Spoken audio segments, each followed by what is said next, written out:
Merhaba arkadaşlar, kanalıma hoş geldiniz. Bugün sizlerle birlikte ekonomiyi yorumlayacağız. Dünya para piyasalarının teknik analiz verilerinden bahsedeceğim. İlk olarak genel bir piyasa yorumumu yapacağım ve arkasından teknik analizlerimi gerçekleştireceğim.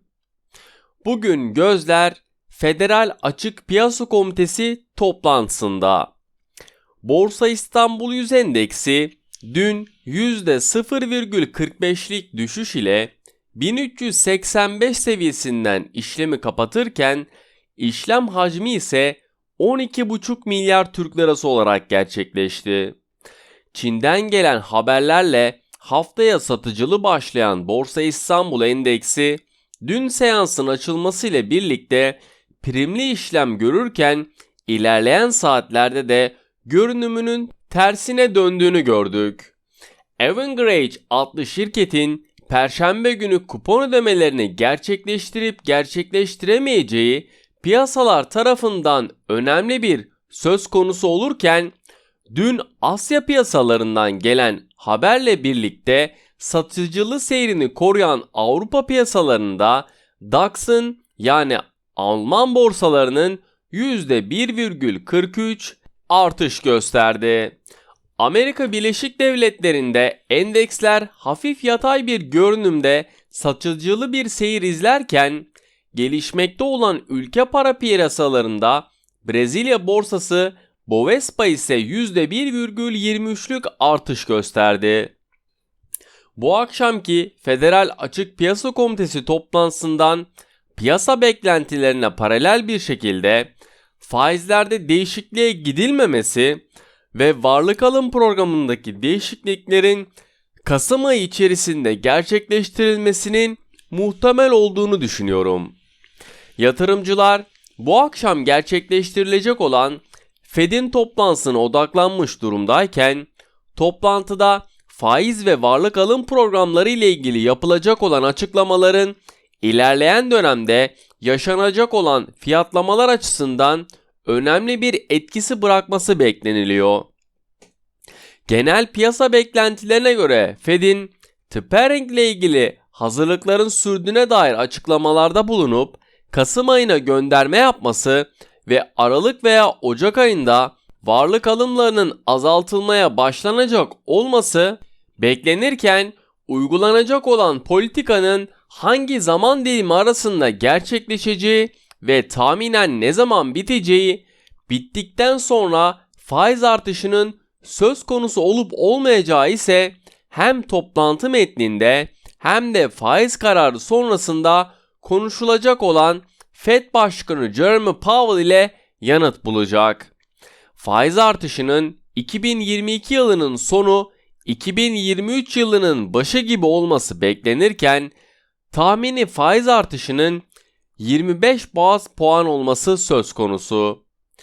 Tapering ile ilgili açıklamanın Haziran ayı toplantısında konuşulmaya başlamasının ardından Başkan Jerome Powell piyasa ile ilgili iletişim halinde olacaklarını ve böylelikle piyasada yaşanılacak aşırı fiyatlamaların önüne geçebileceklerine değinildi. Avrupa Merkez Bankası, Amerika Birleşik Devletleri ve Euro bölgesinde yaşanılan tüketici fiyatlarındaki gelişmelerle ele alınan rapor yayınlandı. Fed, yetkililerinin tüketici fiyatlarındaki yükselişin geçici olduğunu vurgularken, benzer şekilde Avrupa Merkez Bankası yetkilileri de fiyatlar genel düzeyindeki artışın geçici olduğunu belirtti. Hazırlanan raporda enerji fiyatları ve emtia fiyatlarındaki görülen yükselişin enflasyon üzerinde önemli bir etkiye sahip olduğu belirtilirken, çekirdek enflasyonun halen daha salgın öncesi dönemin altındaki seyrini koruduğuna da dikkat çekti.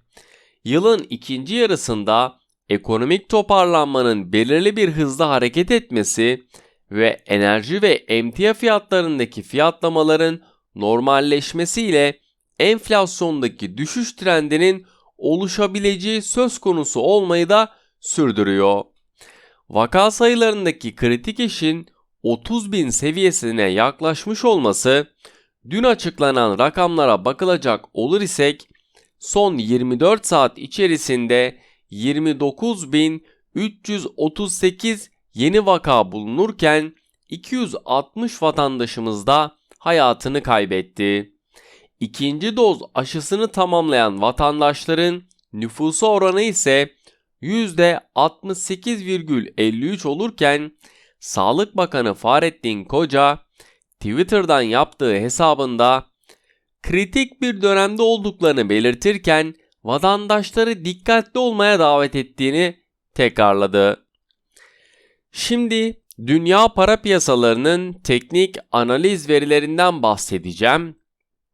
İlk olarak ons altında altın yatırımcısı FED'den gelecek açıklamaları beklerken varlık alımlarında yapılması muhtemel değişikliklere bakıldığında ons altındaki aşağı yönlü hareketin devam etmesi bekleniliyor. FED Başkanı Jerome Powell'ın açıklamaları sonrasında oluşacak fiyatlamalar ons altının uzun vadeli seyrinde belirleyici olacağını düşünüyorum. Ons altına teknik olarak baktığımızda yukarı yönlü hareketlerin oluşması durumunda 1785 ve 1795 dolar seviyelerini yakından takip ettiğim önemli direnç noktaları. Gelebilecek olası satış baskılarının görülmesi durumunda ise 1760 ve 1750 dolar seviyelerini yakından takip ettiğim dikkat etmemiz gereken destek noktaları. Gram altın tarafında ise dolar Türk lirasının tekrardan 8,60 Türk lirası üzerinde kalıcılığı sağlaması gram altının yükselişine destek olur iken ons altın fiyatlamalarının 1800 doların altına gerilemesi, baskı oluşturmayı sürdürmesi bu akşam gözlerin Federal Açık Piyasa Komitesi toplantısında olması da bir hayli önem taşıyor.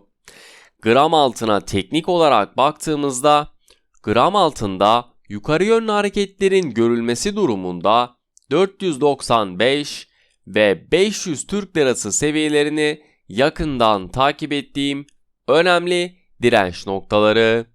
Gelebilecek olası aşağı yönlü hareketlerin oluşması durumunda ise 485 ve 475 Türk lirası seviyelerini yakından takip ettiğim dikkat etmemiz gereken destek noktaları. Beni dinlediğiniz için teşekkür ederim. Maybe you should take